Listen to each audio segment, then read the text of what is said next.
আসসালামু আলাইকুম। স্বামী বিপদে পড়েছে।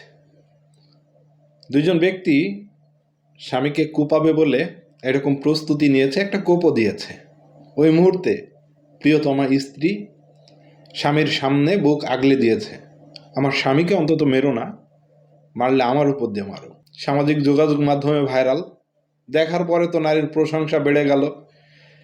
এরকম সহধর্মিণী যদি জীবনে থাকে তাহলে তো আর কিছুই লাগে না, যে স্বামীর বিপদে স্ত্রী আগিয়ে চলে এসেছে, নিজের কথা চিন্তা না করে যে আমার হয়তো কোপ লাগতে পারে, আমি সেখানে মারাও যেতে পারি। কিন্তু হঠাৎ করেই ঘটনার মোড় পরিবর্তন হয়ে গেল।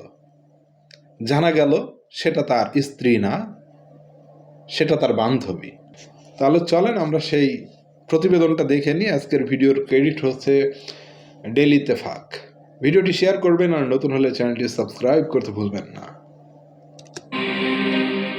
বর্তমানে আলোচনায় পুরুষ সঙ্গীকে বাঁচাতে ঢাল হয়ে দাঁড়ানো সেই নারী। রাজধানীর উত্তরায় সোমবার রাতে এক যুগলকে প্রকাশ্যে কোপাতে থাকেন দুই যুবক।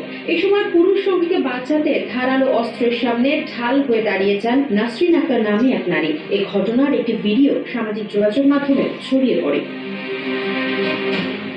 ভাইরাল হওয়া ভিডিওতে দেখা যায় পুরুষ সঙ্গীকে পেছনে লুকিয়ে রাখার চেষ্টা করছেন এক নারী, আর জীবন বাজি রেখে ধারালো অস্ত্রের সামনে চলে আসেন নিচে। এই সময় পুরুষ সঙ্গীকে বাঁচাতে হাত জোর করে আকুতি জানাতে দেখা যায় তাকে। পুরুষ সঙ্গীকে বাঁচাতে ওই নারীর এমন দুঃসাহসিকতাকে স্যালুট জানাচ্ছিলেন অনেকেই। নেট দুনিয়ায় প্রশংসায় ভাসছিলেন তিনি। পরে আহত অবস্থায় সেই যুগলকে রাজধানীর একটি হাসপাতালে ভর্তি করা হয়।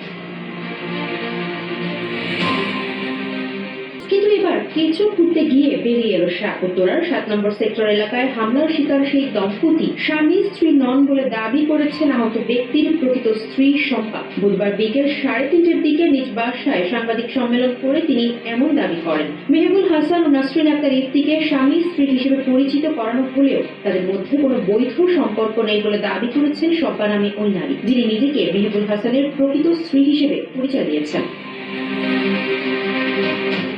শম্পা গণমাধ্যমকে জানান, মেহবুল হাসান তার বৈধ স্বামী। নাসরিন আক্তার ইফতির সঙ্গে মেহবুলের কোনো সম্পর্ক নেই। এটি জনসাধারণকে বিভ্রান্ত করার চেষ্টা। তিনি আরো দাবি করেন এই ব্যাপারে তার কাছে সব প্রমাণ রয়েছে। তিনি বলেন, তার স্বামী আহত হওয়ার পর তিনি হাসপাতালে গিয়েছিলেন। সেখানে তাকে ভয় দেখানো হয়েছে যাতে শম্পা কোনো কিছু স্বীকার না করেন, যেন এই বাসা থেকে বের হয়ে যান। শম্পা জানান, তাদের বিয়ে হয়েছে 2016 সালে। রয়েছে 2টি সন্তান। এক সন্তানের বয়স 4 বছর, আরেকটির বয়স 5। তাদের নিয়ে এখন কোথায় যাবেন এমন প্রশ্ন রাখেন শম্পা। ওই নারী অভিযোগ করেন, তার স্বামীর সঙ্গে নাসরিন আক্তারের পরকীয়ার সম্পর্ক রয়েছে, তবে তাদের আনুষ্ঠানিক বিয়ে হয়েছে কিনা তা তিনি নিশ্চিত নন। এছাড়া মিডিয়ার সামনে নিজের পরিচয় প্রকাশ করায় তাকে বিভিন্নভাবে হুমকি দেওয়া হচ্ছে বলে অভিযোগ করেন তিনি। জানা যায়, মেহবুল হাসান ইভেন্ট ম্যানেজমেন্টের কাজ করেন। ঘটনার দিন সকালে তিনি বাসা থেকে বের হয়ে যান। শম্পা জানান, সাধারণত স্বামী বাসার বাইরে থাকলে তার সঙ্গে যোগাযোগ করেন না, তবে সোশ্যাল মিডিয়ায় বিভিন্ন সংবাদ দেখে হামলার বিষয়টি তিনি জানতে পেরেছেন।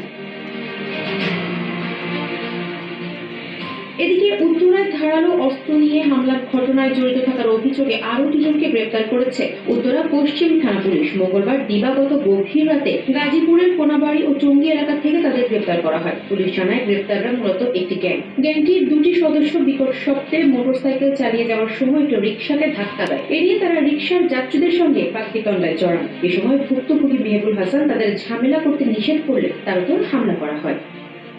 যেখানে বাঘের ভয় সেখানেই রাত হয়। কে জানতো ঘটনাটা এরকম মোড় নিবে?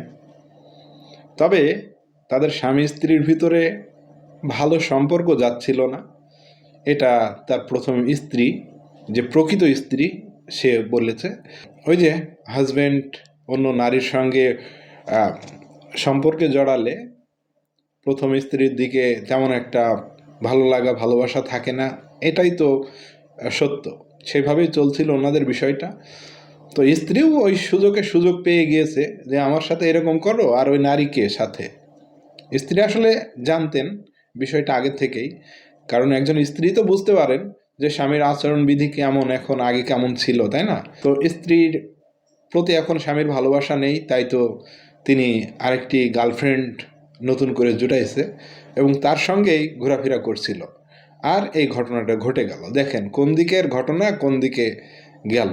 এখন তো এই বিষয়টা নিয়ে সোশ্যাল মিডিয়ায় তোলপাড় চলছে। যারে বাহবা দিচ্ছিল সেই নারী এখন হয়ে গেল দোষী। ভালোবাসা অনেক সুন্দর। ভিডিওটি শেয়ার করে অন্যকে দেখার সুযোগ করে দিবেন, আর নতুন হলে চ্যানেলটি সাবস্ক্রাইব করতে ভুলবেন না। সবাই ভালো থাকবেন, সুস্থ থাকবেন। আসসালামু আলাইকুম।